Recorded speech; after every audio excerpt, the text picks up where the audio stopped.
Rumsfeld here. Some of you may have noticed the New York Jets hat.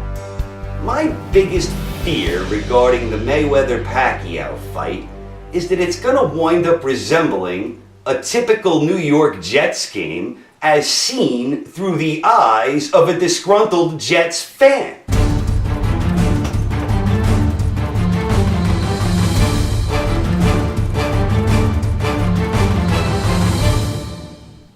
This is Rummy's Effing Corner. Rummy's Effing Sounds like the Corner. title of some spanking fetish video.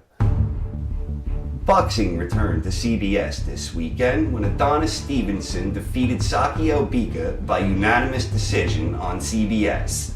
But the fight I'm interested in talking about was one of the preliminary bouts, and that bout involved Artur Beterbiev and Gabriel the Handsome Man Campillo. And all I have to say about that is, wow, Beterbiev is for real.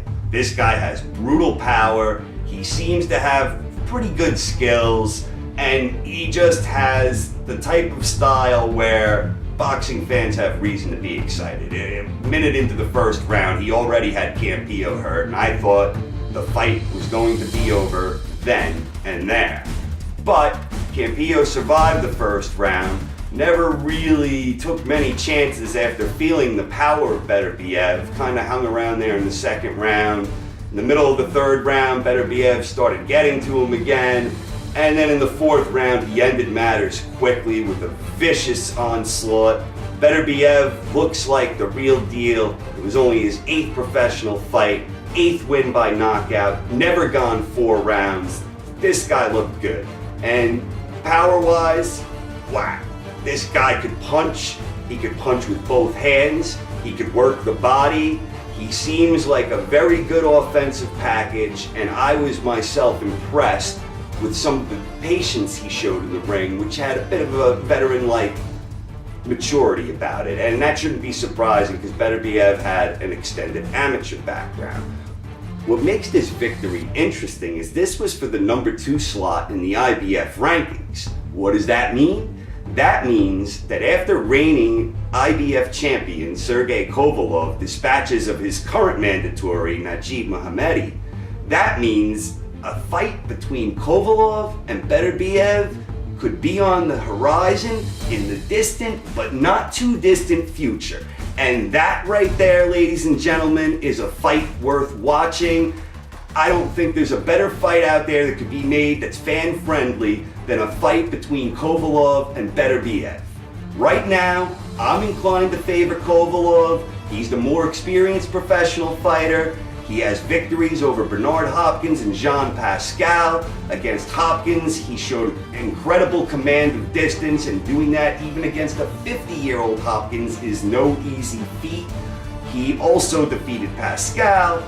He wasn't as disciplined in that fight, but he still showed tremendous power and great skill. Right now, I think I'm inclined to favor Kovalev. I'm aware that Beterbiev has some victories over him in the amateurs. I say to that, the amateurs isn't the pros. Right now, I think Kovalev is clearly the more skilled and more rounded fighter of the two. But I'll also say I thought the same thing of Shane Mosley when he first fought Vernon Forrest, and I was wrong about that one, and it turned out that sometimes the professionals and amateurs might not be as different as I'm considering. So I favor Kovalev. I think it's a toss-up. I think it's a fight that boxing fans would love to see, and potentially the pieces are in place that this could happen sometime within the next year, which is amazing considering this was only Beterbiev's 8th fight. But that's something, and keep an eye out and hoping that one happens. Guys, this is Rumsfeld. Thanks again for tuning in. If you enjoyed this video, please subscribe to my channel and keep an eye out. Sometime in the next week or two, I'm going to release the video with my official prediction for the upcoming Floyd Mayweather Jr. versus Manny Pac-Man Pacquiao pay-per-view extravaganza. Until then. You know what you should do? You should take a chunk of that and put it on the Jets. Oh, yeah, it's very funny. I'm serious, we can't get hurt.